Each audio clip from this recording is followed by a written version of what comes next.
regular council meeting. We have in front of us an agenda. Does anyone have any additions they would like to make to the agenda? Councillor McGee. I'd like to do a council report with a follow-up on CAPE as well as on my presentation to the Electoral Boundaries Commission. So CAPE and Electoral Boundaries Commission? Yes, please. Okay, so 10.1 would be CAPE and 10.2 would be Electoral Boundary. Thank you. 9. Oh, sorry, 9, yes, 9. Thank you for that. Any other additions? I have 2 that I would like to add, and so it'll be 9.3, which is a committee report on FCSS, and 9.4, which would be the Trochu Housing Corporation report.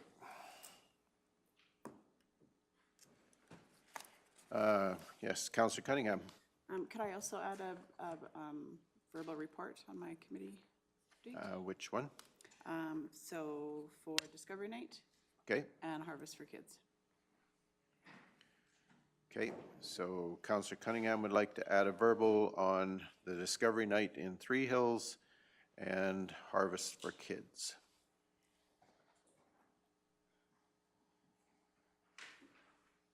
Are there any other additions? Councillor Christie. I'll move the agenda as amended then. I knew in advance that Reeve Whitstock possibly had an addition, so.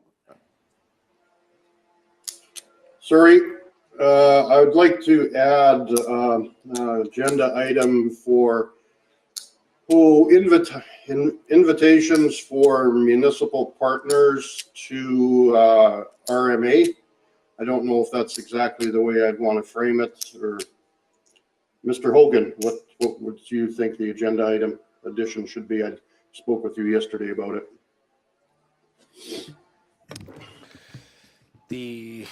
Through you, Mr. Chair, to Reeve Woodstock, I think council can address that in a couple of ways. One would just be RMA invitations to urbans, depending on the nature of the conversation. Whether you wanted to have that in closed session as intergovernmental relations, it really depends on the nature of what you want to talk about. Okay, yeah, intergovernmental relations, that'd be section 2.4 of FOIP, am I correct? Yeah, section 21. Section 2.1, okay. Sure, if we could add that, Mr. Chair, that would be great. Okay, so under closed sessions, we're adding intergovernmental relations, section 21 under FOIP. Thank you. Okay, all right. So we do have a motion from Councillor Christie on the floor, which was to accept the agenda as amended, and I think we've managed to catch all those amendments at this point in time. So is there any further discussion? Seeing none, all those in favor? And that's carried unanimously. Thank you. Okay, we have the regular council meeting minutes from September 13th that were pre-circulated. Are there any errors, omissions, corrections? Okay, if not, what's the wishes of council? Councillor McGee. I move to approve the minutes of September 13th. Okay, so we have a motion to accept the minutes of the September 13th regular council meeting as presented. All those in favor? And that is also carried unanimously. Thank you. All right, the first order of business this morning is 5.11, which is Bylaw 1863, redesignation from Agriculture District to County Residential and Recreation District. And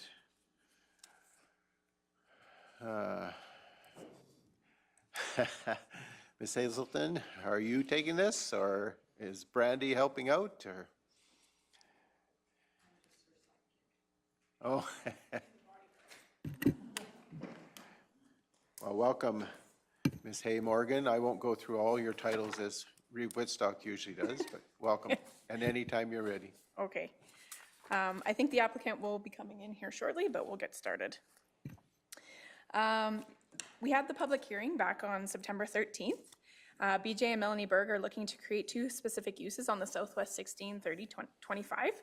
They'd like to redesignate a portion of their land to country residential and another portion to recreation district. The remainder of the land will continue to be zoned agriculture. The property itself is located just over 1 mile south of Linden, but is not located on a through road and is accessed from Range Road 25-4 from the south. The public hearing again was held on September 13th at 9 a.m. The Planning and Development Department recommended during the hearing to remove the low-lying area from the lands designated for the proposed country residential development, which would reduce the country residential development from 19 acres to 28 from the original 28 acres. This would allow for a minimum of 5-lot country residential development on the lands in the southeast corner of the quarter that fall south of the watershed arm that flows into the Kneehill Creek. This land is currently cropped, but with a CLI rating of 5 is quite poor for farmland. This land does fall within level 5 of the significant historical site for archaeological reasons. The application will require an Alberta culture and status of women as well. Water remodeling was submitted and was received back from the engineers, and since then we have been satisfied from the results, and there's nothing further with that. There is water. During the public hearing, concerns were raised by an adjacent landowner regarding their confined feeding operation for poultry and how this development could potentially affect their expansion in the future. Administration is providing the following clarification regarding this issue. The minimum distance separation, which is the MDS for the poultry, is considerably lower than any other livestock types. For the current operation approval, the MDS is 270 meters. There are 3 other residences in close proximity than the proposed country residential development, which would be the residents that would be considered if an expansion was applied for. In discussion with the approval from the NRCB for the original application, any new residents located near an existing operation are not considered in the MDS calculation as the operation was there first. Approval officers are, however, bound by the MDP. If the requirements are not met or there is inconsistency with the municipal development plan, land use provisions, the approval officer must deny the application. Our MDP is the limiting factor for this confined feeding operation. It notes no new or expansion of existing confined feeding operations will be allowed in the following. In hazard lands or environmentally sensitive lands are defined in the province and in 2010 Summit Report. I within 1.6 kilometers of any hamlet or group country residential development, and then III within 1.6 kilometers of an urban fringe on the intermunicipal development plan boundary. This property currently falls within 1 mile of the IDP boundary with Linden, which was approved in October of 2019. So expansion is already restricted for this operation. Council could consider amending the MDP, and administration can provide several options if council would like to review this portion of the MDP. The applicants are also wanting to redesignate a 7.2 acre as a family retreat with some Airbnb cabins and a common kitchen and assembly hall with the potential of a few RV hookups. They will be utilizing some of the historic looking buildings currently at the site for this purpose. These buildings will be relocated further to the east of this property and directly south of the Kneehill Creek. This land is currently pasture land. The uses that would be allowed with these 2 proposed designations have been attached for your information. That is it for my report.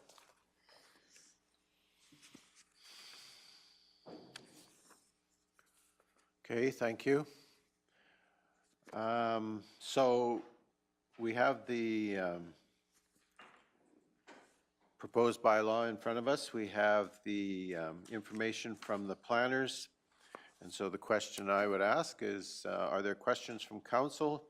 Are there things that we need to address before we move forward? And I have a feeling there are, so. Councillor Phobes. So when I was reading this again last night, because, you know, we sit on MPC as well, and when I was reading this last night, I was struck with more questions that I can't currently ask because it should have been done at MPC. So the gray area is what's concerning me. The country residential doesn't concern me. It's the gray area with changing it to light industrial, and in here it's asking for it to be a family place for camping and stuff. How do I know, like, in the future that that's what could really be there? Because it's a gray area. Just clarification, you said light industrial, you meant recreation. Recreation, sorry. Yeah, But isn't okay. that land going to go to light industrial? It's going to recreation? No, Okay, no, then, sorry, recreational recreation. district. Recreational district, yeah. Sorry, thank you, Ken. No, so that doesn't address your other question, so go ahead. So I'm just concerned about the gray areas where I'm at. That's what I struggled with last night and this morning when I woke up. Okay. So this is the recreation district. There would be a development permit. Now, the camping is a permitted use, so when he came in to apply for the campground part, it would be permitted.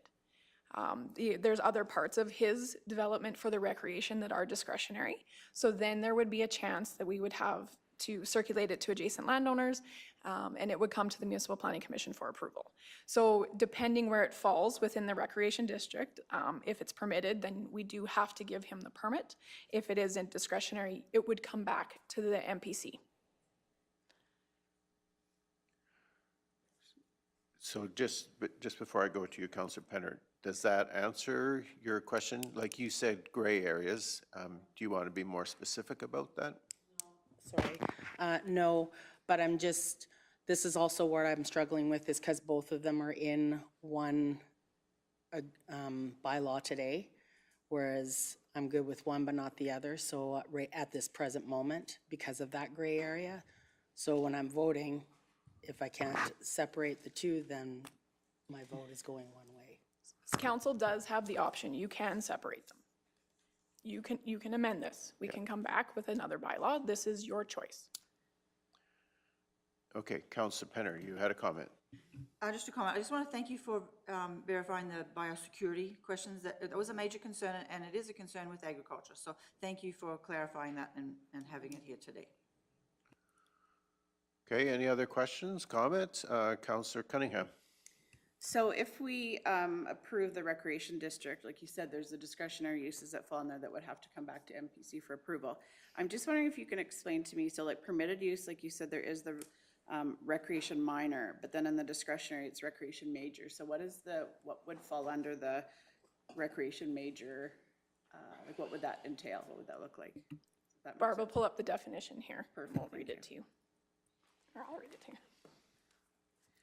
Just because when I noticed in the application, like it says, where did I see they're proposing a few RV lots, like to me a few, I just would like, just questioning something a little bit more specific than a few. I think it's 12. Let me refer back to his application here.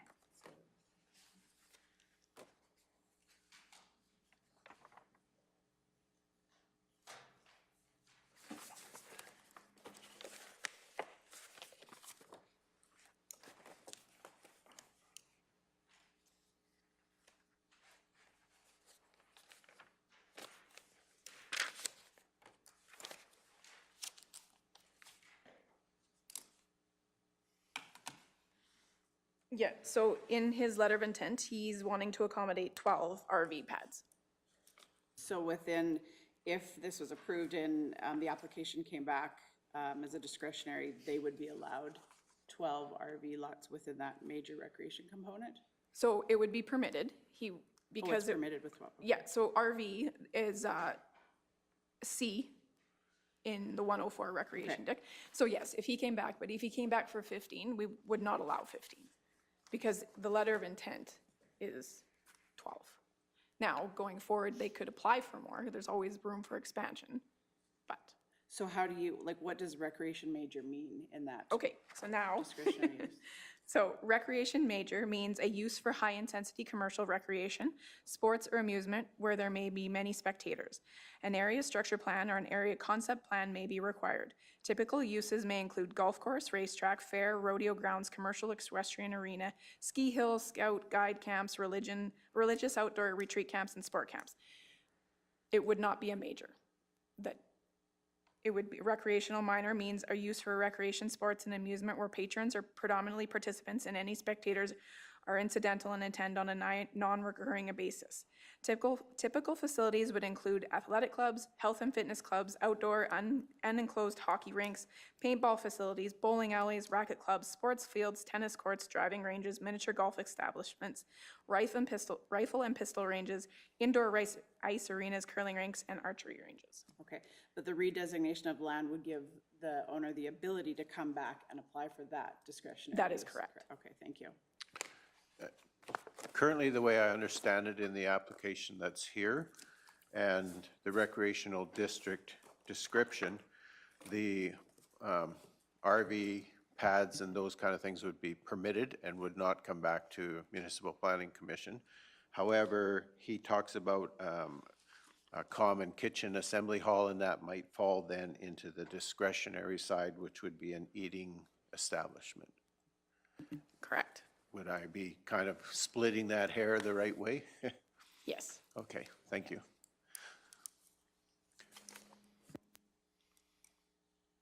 Other questions? Reeve Whitstock. Not really a question, but I do have a couple of comments.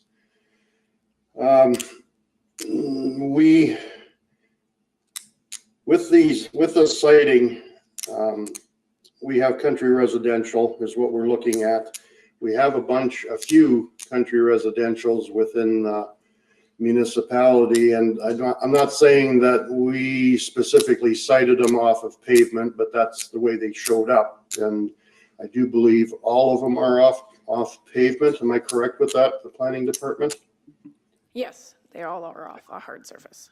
Well, so that kind of mitigates the dust and I guess obstruction from dust and that kind of stuff. But what we have at this site, it's basically 2 miles from a composting site that had given us problems over the years. It's not bad right now, but that being said, who knows when it's going to change back. It could change ownership again and it could become an issue. And I know most of council that's been on council, and when we had complaints, there was a lot of complaints and they were very valid complaints, and the scope of it was unbelievable.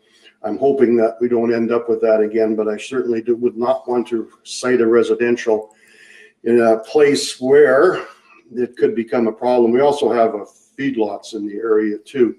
And I know that when we bring residents into the county, the planning staff has done a fantastic job of living in the county, what to expect, and noise and dust and odors and hours of operation, farming operations, and all that stuff is kind of addressed. And until you actually get to feel, smell, and touch some of this stuff, all it is on paper.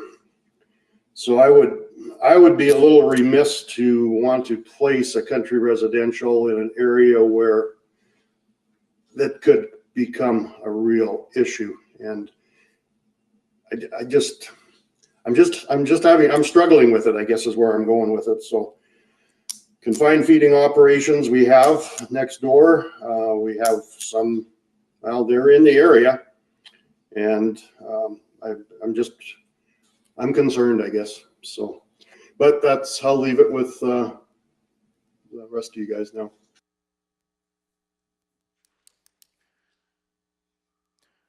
Okay, so we do have other country residential that are very close to this one. They're within, there's a country residential on the 806 that's within 2 miles of where this one is being proposed, which would be as much subject to the issues that Reeve Whitstock is noted as will this one, although this one's a little lower down, and so sometimes some of the issues that Reeve Whitstock mentioned, like odor, tend to follow those low ground areas. I guess the question that comes to us as council in looking at this bylaw, we have to decide whether this is an appropriate development for Kneehill County, for the area that it's in, And we also have to decide whether we're comfortable doing both the country residential and the recreational district redesignation in the single bylaw.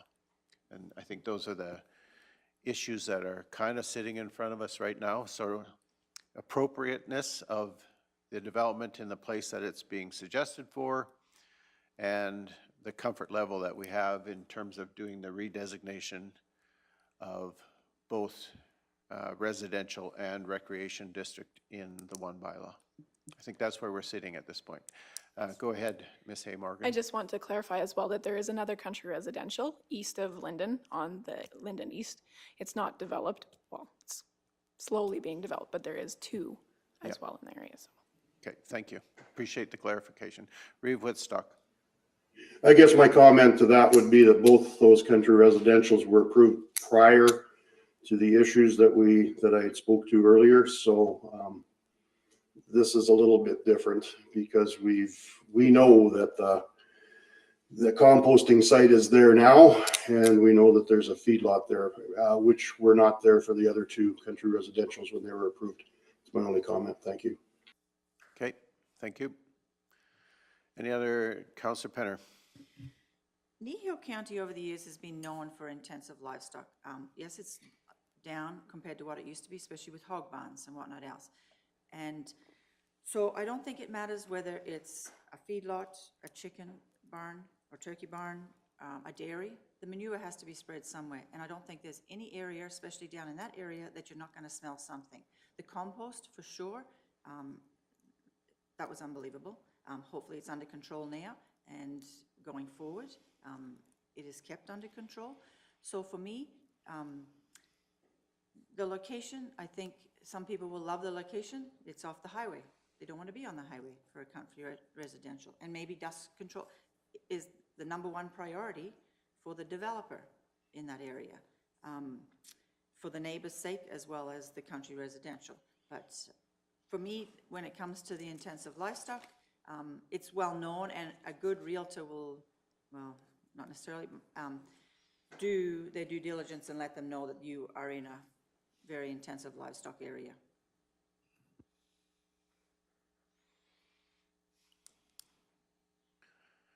Other comments? I think one of the things that we also have to balance is sort of property owner rights and the right of a landowner to develop a piece of ground within our land use bylaw in a way that's he feels is appropriate for, he or she feels is appropriate for the property that they have. It is a balancing act that we have, the desire to bring in more residents and people to live within what we consider to be a pretty attractive area, and the rights of that property owner to develop in a way that he sees fit. So there, we have a number of choices in front of us. We could defer additional readings and ask for additional information, so we could defer to a different date and time and seek to get more information. We could, I believe, was indicated by Mr. Hogan, correct me if I'm wrong, we could split the bylaw if we chose to do that and go with country residential and recreational district separately. Is that correct or not? You could do that. We would need to confirm some of the process details of that, because you'd essentially be creating a new bylaw. We'd have to confirm whether that new bylaw also required a public hearing, right? Those types of details. So it can be done. We might need to confirm a couple steps on how exactly that would be. The best course to do that would be. Right.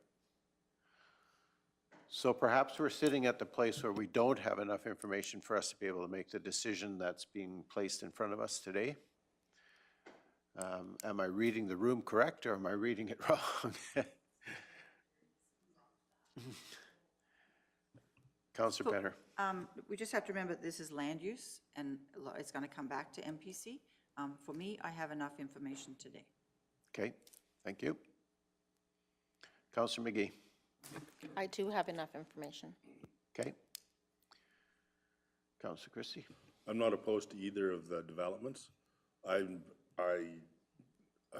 personally don't have a problem with having one the same bylaw, but I certainly wouldn't oppose a bylaw for both, so. Okay. I'm comfortable where I'm sitting, so Reeve Whitstock, are you okay to move forward, or? No, I have enough information. Thank you very much. Okay, all right. Councillor Phobes, I hear some reluctance in your voice, for sure. Well, I have enough information for what Councillor Penner just stated, which is the land use bylaw part of Yep. it. Okay. Councillor Cunningham? I think I have enough information. I do echo Reeve Whitstock's sentiments, the concerns that he has. And I think when you spoke, Deputy Reeve, to the balance of the rights of the property owner, I think we do have to look at the rights of the current property owners. And I think if you're buying a new property and you're wanting to redesignate, you run that risk of it being no. So I think it's the balance between the two, Okay. in my mind. Thank you. All right, so what's the wish of council? We have a request that's in front of us, which would be that we give second and third reading to this proposed bylaw. As council, we have the right to make a decision, ask for postponement or whatever. So what's your choice? My job is to facilitate the conversation, so. Councillor McGee. I'd like to move that council give second reading to proposed bylaw 1863 for the purpose of amending land use bylaw 1808 by redesignating a portion of Southwest 1630-25 west of 4 from Agriculture District to Country Residential and Recreation District. Okay, thank you. We have a motion to approve second reading of bylaw 1863 for the purpose of amending land use bylaw 1808 by redesignating a portion of Southwest 1630-25 west of 4 from Agriculture District to Country Residential and Recreation District. Any further discussion? I see none. Okay, then I'm going to ask the question. All those in favor? Opposed? And the motion is carried.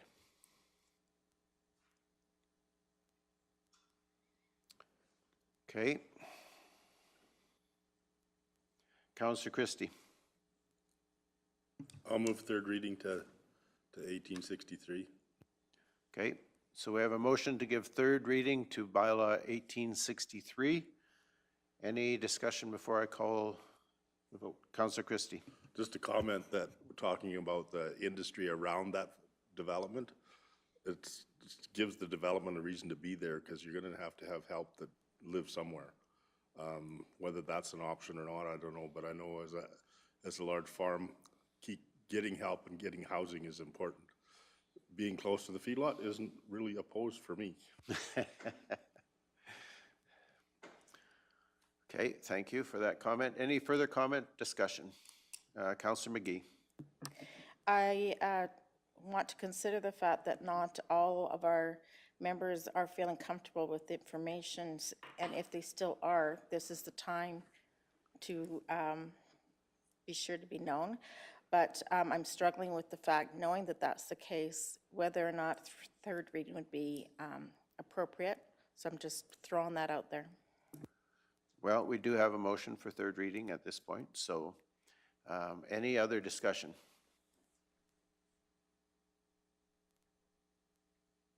I'm not seeing any, so I am going to ask the question. The motion is that we give third reading to bylaw 1863. All those in favor? Okay. Opposed? So the third reading is defeated. Yep. Okay. So, Mr. Hogan, I guess I would look to you for direction where we go from here, so. It's done? It's done. Okay. Yeah. All right. Okay, thank you. All right. So we'll move on then to 7.1 in our agenda. Trochu Flapjack Fiesta 2022. Ms. Vanderquill, are you taking this one? I can take this one for sure. Okay. So, good morning, council. Today I bring you agenda item 7.1, the Trochu Flapjack Fiesta. Up until COVID, the Kneehill Regional Family Community and Support Services would host 5 of these community discovery nights per year. 3 of them were in the villages of Acme, Linden, and Carbon, and they were always hosted in March. And the town of Three Hills would always hold their event in September, which they did last month. And Trochu, the Flapjack Fiesta, has historically been held in October. So we received an invitation to attend the Trochu Flapjack Fiesta and are excited to see that this event will be taking place again after a couple of years of hiatus due to COVID. The scheduled date for this event is Wednesday, October 26, 2022, at the Trochu Community Hall from 5 to 6:30 p.m. Well, I got an email yesterday from Angie saying that the first invite was wrong and that the end time for this event is 6:30. Again, the peace officers will also be in attendance and will have Kneehill County swag to give away. Attendance for council has been budgeted through the 2022 operating budget base rate. If council opts to participate in this event, it will be necessary for council to form administration who will attend this event, so we have a contact to assist in organizing. So therefore, if no one has any further questions, administration asks for a motion for council to receive the Trochu Flapjack Fiesta report for information. And if you want to attend, just let me know and I can make the arrangements. Okay, thank you. So, any questions? I'm planning to be there, just so you know.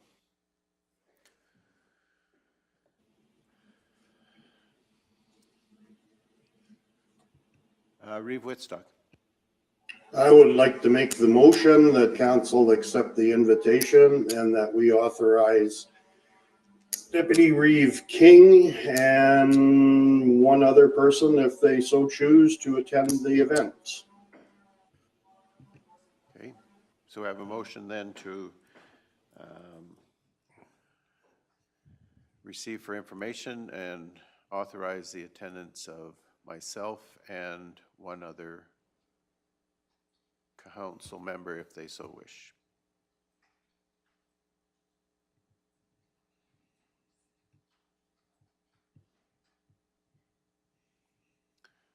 Councilor Christie.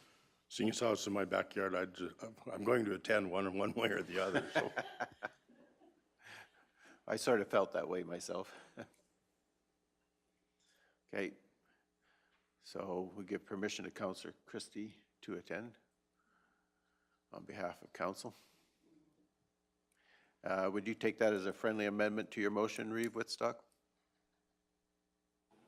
Yes, I would. Okay, thank you. Councilor Cunningham. Mr. Vanderkill, I'll just let you know that I'll be attending too, just on my own. Yeah, thanks. As long as nothing crazy comes up. Okay. All right. We have a motion before us. Are there any questions? Further comment? If not, what's the wish of council? All those in favor? Okay, and that's carried unanimously. Thank you.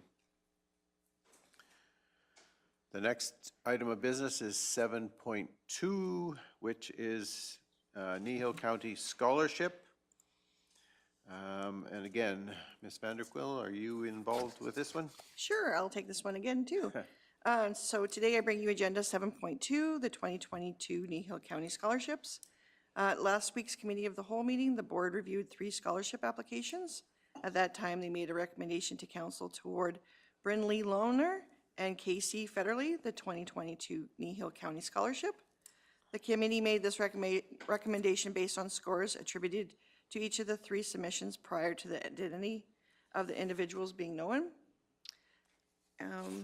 As a follow-up action, administration will contact the recipients and organize with the school's time and dates for award ceremonies.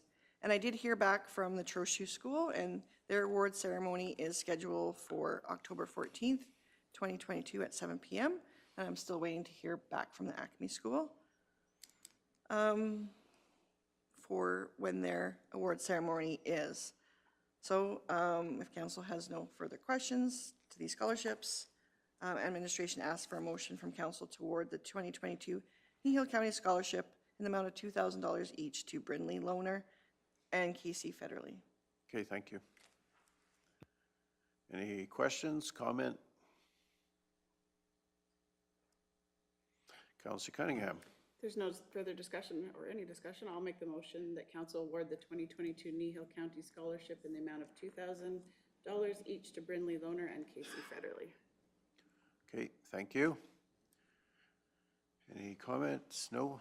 Okay, so we have a motion that council award the 2022 Kneehill County Scholarships in the amount of $2,000 each to Brindley Lohner and Casey Federley. All those in favor? And that is carried unanimously. Thank you.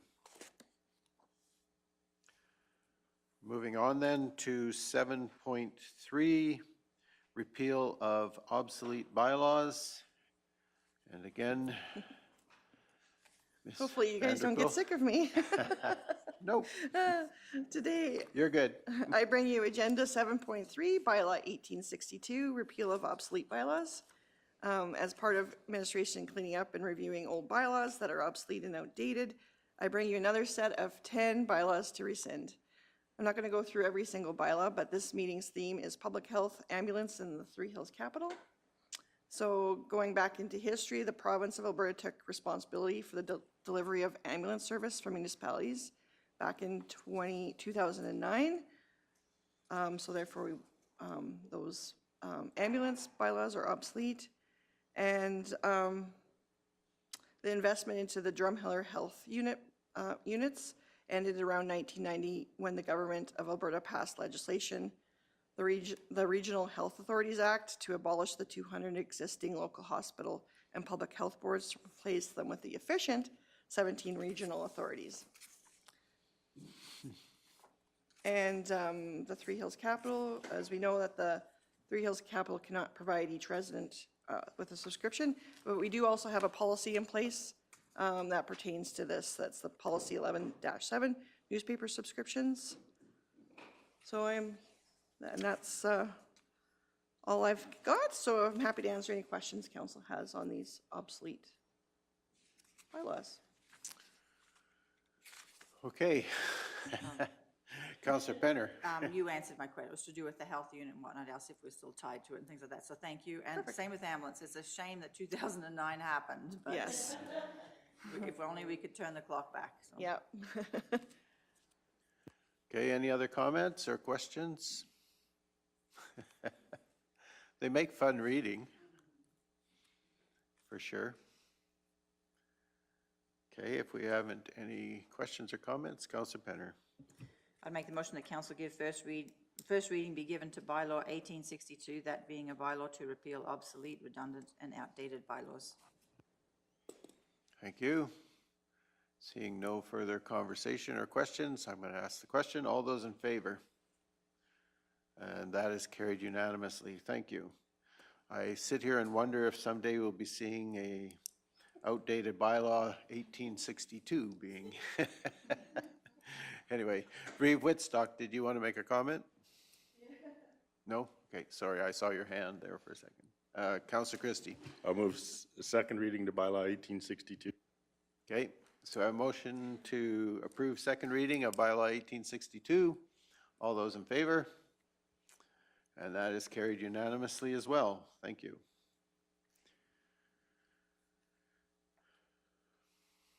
Councillor Cunningham. I'll move that council provide unanimous consent for third and final reading to bylaw 1862. Okay, so we have a motion to provide unanimous consent to give third reading. All those in favor? And that one is carried unanimously. Thank you. So we have one more motion then. Councillor Forbes. I move that council provide the third reading to bylaw 1862. Okay, so we have a motion to provide third reading to bylaw 1862. All those in favor? And again, that is carried unanimously. Thank you.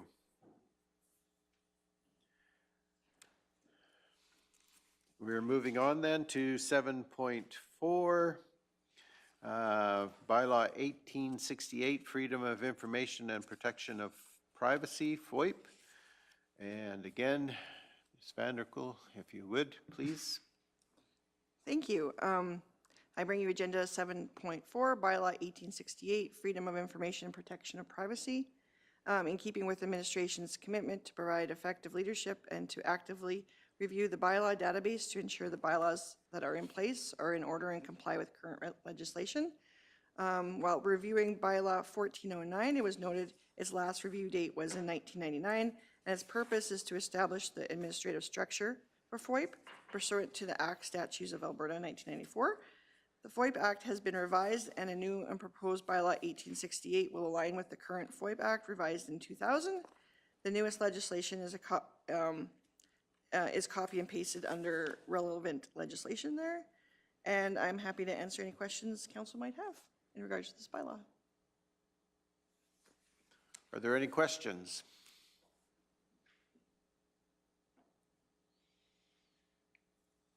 No? Okay.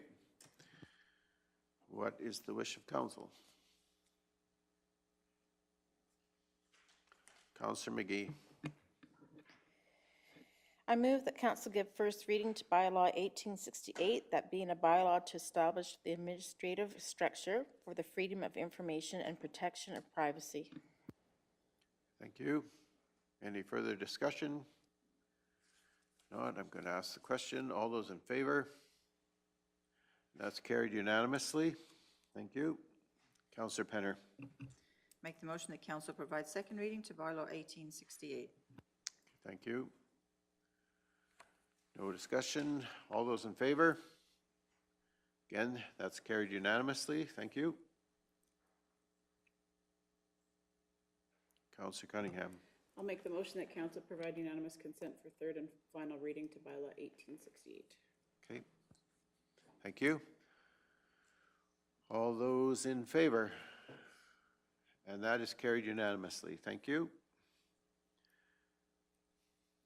Councillor Christie. I'll move third reading to bylaw 1868. Okay, we have a motion to provide third reading to bylaw 1868.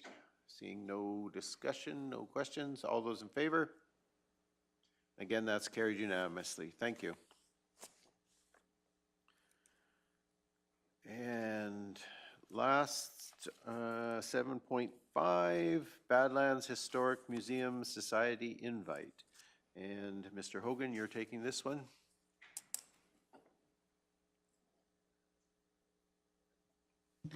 Yes. So through Mr. Chair, the item that's before you is that, pardon me, let's try that again. Through Mr. Chair, the item that's before you is requesting council's approval for its members to attend to the Badlands Historical Museum Society. This is an invitation that the county received, and attending the meetings and social functions as a dignitary representing the county is reimbursed through the base rate. However, this taking place outside of our boundaries, there will be some travel time incurred.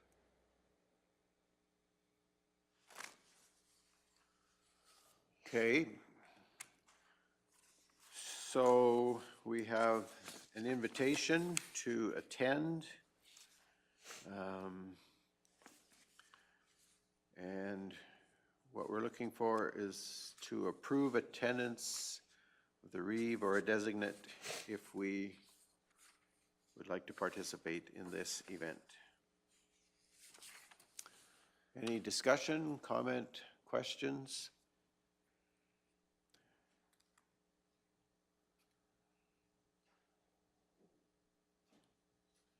Boy, we're all a very quiet group this morning. Maybe we should ask the reeve, are you interested in attending? Are you available to attend?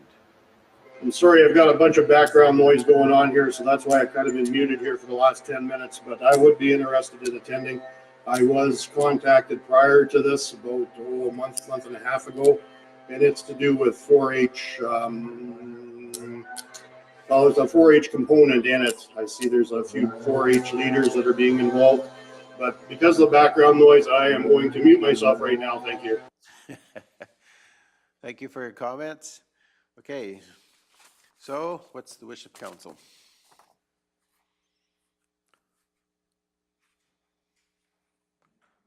Councillor Cunningham. I'll make the motion that council approve attendance of the redesignate to attend the October 12th, 2022 Badlands Historic Museum Society event. Okay, thank you for that. Any further discussion? We have a motion to approve the Reeve or a designate to attend, and the Reeve has indicated he's interested. So seeing no further discussion, I'm going to ask the question then. All those in favor? And that's carried unanimously. Thank you.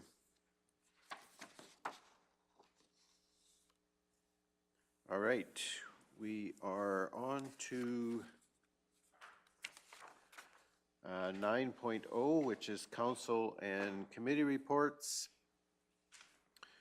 And so we'll start at the top, which is 9.1. Councillor McGee.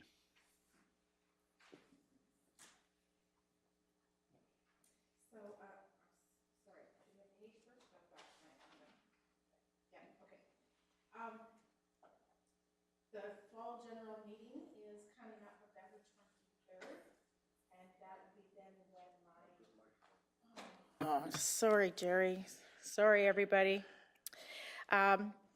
So for CAPE, their fall general meeting is November 23rd in Red Deer. That will be the end of my term there, but I have been offered to roll into a three-year term should the council be in favor of that. When it comes to all of our work with our strategic plan, it's just about ready to be circulated, so you should be able to see that shortly. But there's some very big projects coming forward, and we also have 3 new municipalities as part of our membership, so things are happening, and it's rather exciting to see so much happening and be part of that. So I would like to, I will be asking administration to put that consideration forward for your guys' vote. That's all I have to report on CAPE.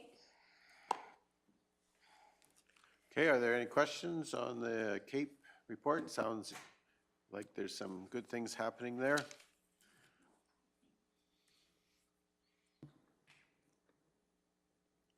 I don't see any questions at this point. Okay, so do you want to go on to 9.2, your Electoral Boundaries Commission? I want to thank everyone for supporting me in making this happen. It was an excellent opportunity to be making quite an impact, I feel.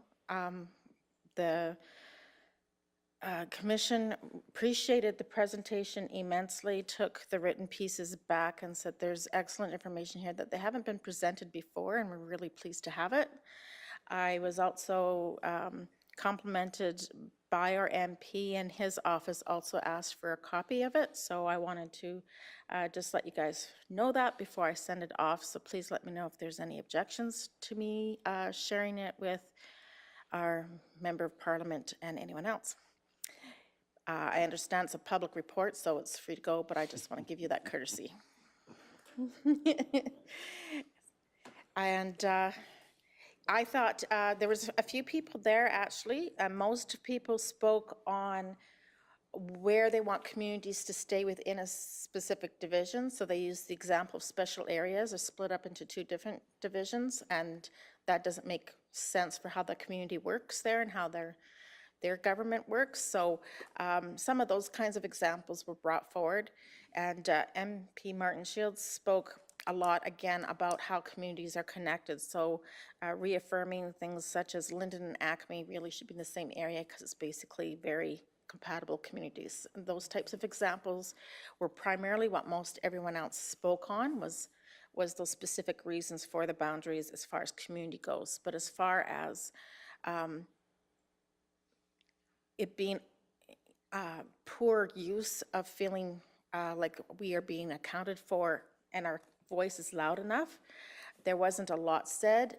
Mayor from Drumheller did speak on the workload for the MP of that area, should it be. When I presented the slide that showed the land area base between the two divisions that I showed, one from the Edmonton area and ours, I went off script slightly. I wanted to report to you, and I said, I'm having troubles explaining to residents how Alberta received 3 more seats, but yet where I get to vote, it's doubled in size. And that really was very impacting. And so anyhow, I think it was really worth our while. It made them think, and I had some good questions from them. So. Well, thank you for doing that. That one slide where you had the 2 ridings with the little tiny, it wasn't quite a pinhead in there, but it was pretty small. It was fairly graphic for sure. So thank you for doing that. Thank you. I appreciate all the support. Councillor Penner. I'd like to thank Councillor McGee for doing it too. Really appreciate it. The voice from Kneehill County, and feel free to share.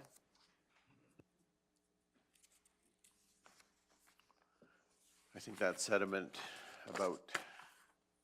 about sharing is shared by all of council, so, yeah. So thank you for doing that. Okay, I guess 9.3 would be me and FCSS. I distributed to you a relatively large pile of paper today, and I sort of apologize in some ways, but not in others. So what I placed in front of you was the annual report for 21-22 from the Kneehill Family Wellness Program, and the Magnificent Marvelous Me, the 2022 Summer Camp Report from our community coach worker. So those 2 reports speak, I think, for themselves. There's an immense amount of information in there. They are doing a lot of really good work, and I didn't want to be remiss in noting that our family wellness workers, Yvonne Wilson and Kaylee Schultz, and our community support coach, Michaela Clark, they're doing unbelievable work. If you read Michaela's summer report and then you realize that she did all that work over the summer, and she spent like $500, $550 or something like that on materials and supplies, and you look at that and I go, well, I could have never done that. So it's amazing the amount of work that they're able to do. In addition, I wanted to acknowledge the fact that Golden Hills School Division has been a strong partner on both those programs, and we appreciate that very much. And as always, we don't want to forget those 2 amazing ladies that are in the office, Shelley Jackson-Berry and our program coordinator, Angie. I also need you to know that we had a discussion about the 2023 budget, and the budget overall went up by 2.8%, and the requisition for Kneehill County, you will see a request from FCSS asking us for an additional approximately $2,200 for the 2023 year. It's also important to note that there is no additional funding coming from the province for the 2023 year. However, what we are seeing is additional increase for requests for service from residents in this area for programs that are supposed to be provincially administered. So we are getting an increase of traffic into our office for people who are trying to access provincial and some federal programs, and they're not being helped by the people who are administering those programs. And so they are turning to FCSS for assistance and help, and they are getting it there. And the thing that's most distressing to me is to hear from our FCSS director that they're actually now being referred to by these provincial programs. So people are calling in and they're being told to talk to FCSS because they will help them do what's necessary to access the program that the person they're talking to is supposed to help those people with. So it is a concern for two reasons. One is that often these people have already been turned away by the program, so they are upset and they're quite emotional, and it puts our staff a little bit at risk. They are a bit concerned for their own safety sometimes when these people come in and they're emotional and upset. And they're also dealing with people that they really, under stress sometimes, are very unpredictable. So it is a concern for myself as the chair of the FCS board and for all our board members. And I think as a community, we need to be concerned about what's happening. So one of the steps that the FCSS board has taken is we have contacted our MLA to indicate to him that there are difficulties that are taking place within these programs. And we have requested a meeting with him to outline what our concerns are. So just so you're aware, that's where we are with that one. And so if there are any questions, I'd be happy to take those. Councillor Cunningham. So just more of a kudos to them for all the work that they're doing. Being in nonprofit myself in the past, what we were seeing was a lot of folks coming out from the city to come here for low-cost housing. Unfortunately, we don't have the resources here, as you kind of alluded to. We don't have a 24-hour food bank that a lot of people want. We don't have a bus service here that goes anywhere. So that those needs are being downloaded to FCSS. So I think it's something going forward we really need to address with the province. Yeah. And thank you to FCSS for filling that gap. Yeah. Okay, thank you. Councillor Penner. Thanks for the report. We know there's concerns out there, and are you prepared, Deputy Reeve King, to present to RMA in the bear pit with our concerns? That's a loaded question, isn't it? I'm more than prepared to ask appropriate questions of the appropriate ministers. We all know the limitations that are there within that forum. That's one of the reasons that we've chosen to approach our MLA first. I'm hoping that we'll get some support and help from Speaker Cooper, the Honorable Nathan Cooper, in bringing this forward. I know we will, and then our intent is to talk to the appropriate ministers as well and let them know what's going on within their programs. So we will. The FCSS board is very concerned, and we are going to move forward with bringing our concerns to the province. And so, yes, in response to your question, yes. Any other questions? Councillor McGee. Were you, I know each FCSS program is unique to their own community, but are you privy to any information that other FCSS are feeling the same thing of having download? And is there something that FCSS as a group will be doing to advocate to FCSS at the Alberta level?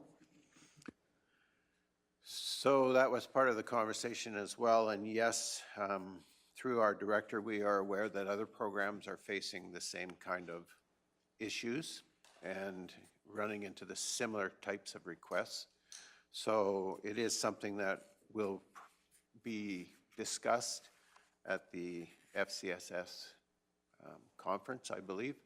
And I also believe within our area, there's a conversation going on around this exact issue.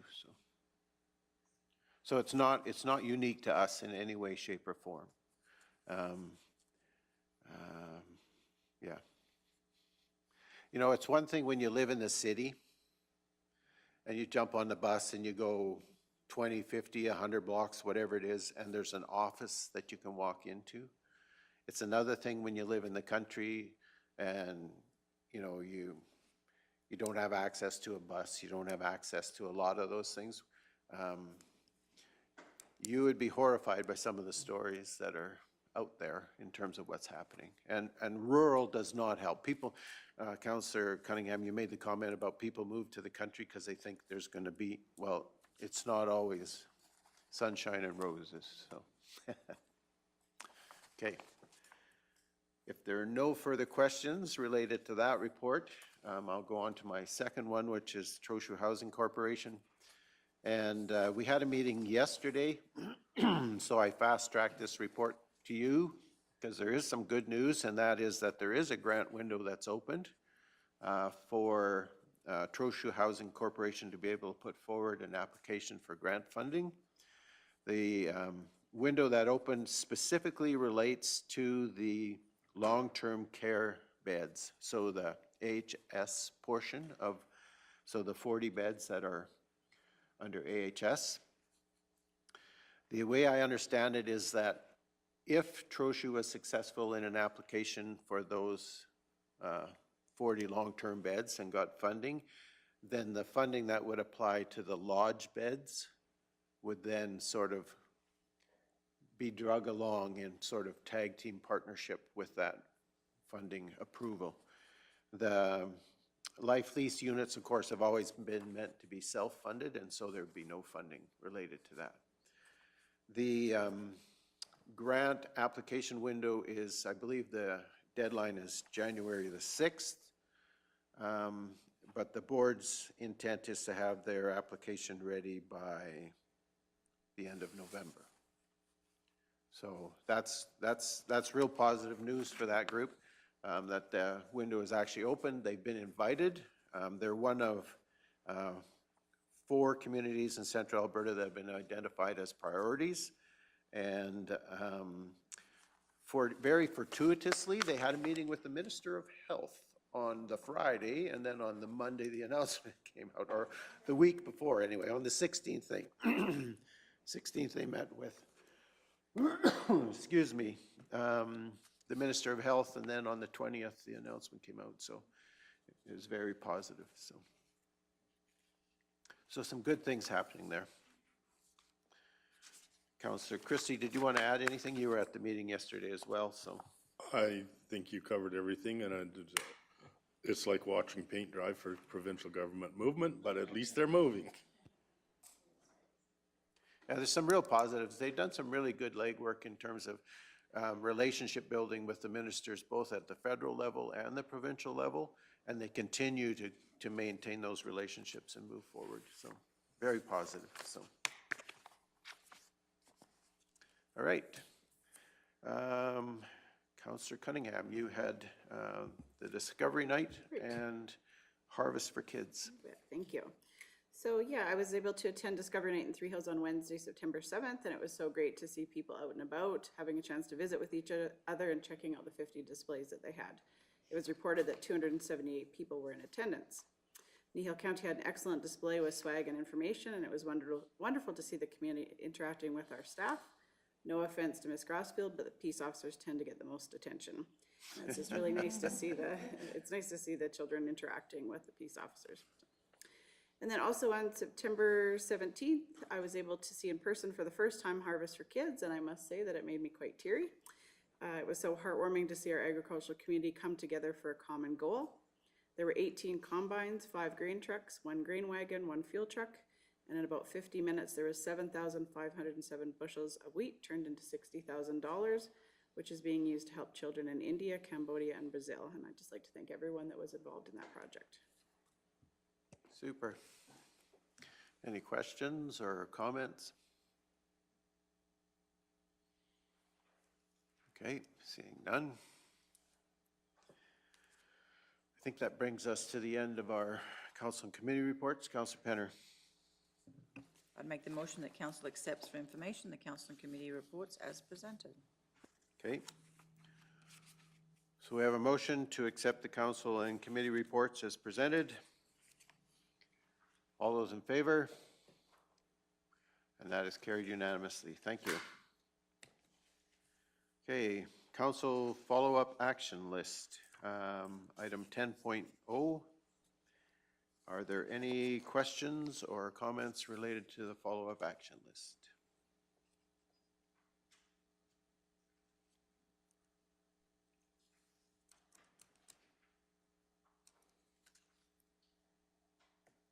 I maybe have one quick question before we do anything here. Do we have any report at this point in terms of how our horseshoe branded materials have gone in terms of sales? Through you, Mr. Chair, at this point in time, that final analysis hasn't been done. Okay. So when we do have that, we will bring it back, but it's not ready to go yet. Are we still operating the paid parking, or is that finished at the? I would have to confirm the exact date that we close that down, Okay, if that coincides with our campgrounds or not, but I can confirm and get back to you. okay, thank you. Any other questions? Okay, if not, what's the wish of council? Councillor McGee. I move we receive for information the council follow-up action list as presented. Okay, so we have a motion to approve the council follow-up action list as presented. All those in favor? And that's carried. So it's 9:37. I'm going to suggest we take a break for 10 minutes or so, and then we'll come back and we have a closed session item that we need to address. And so that'll be the only other thing left on our agenda. So we're in recess at 9:37.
So the only item left on our business is a closed session, intergovernmental relations, section 21 under FOIP.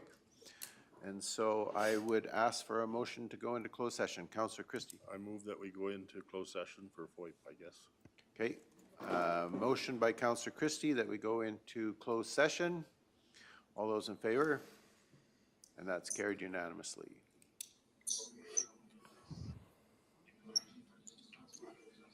We'll await the cone of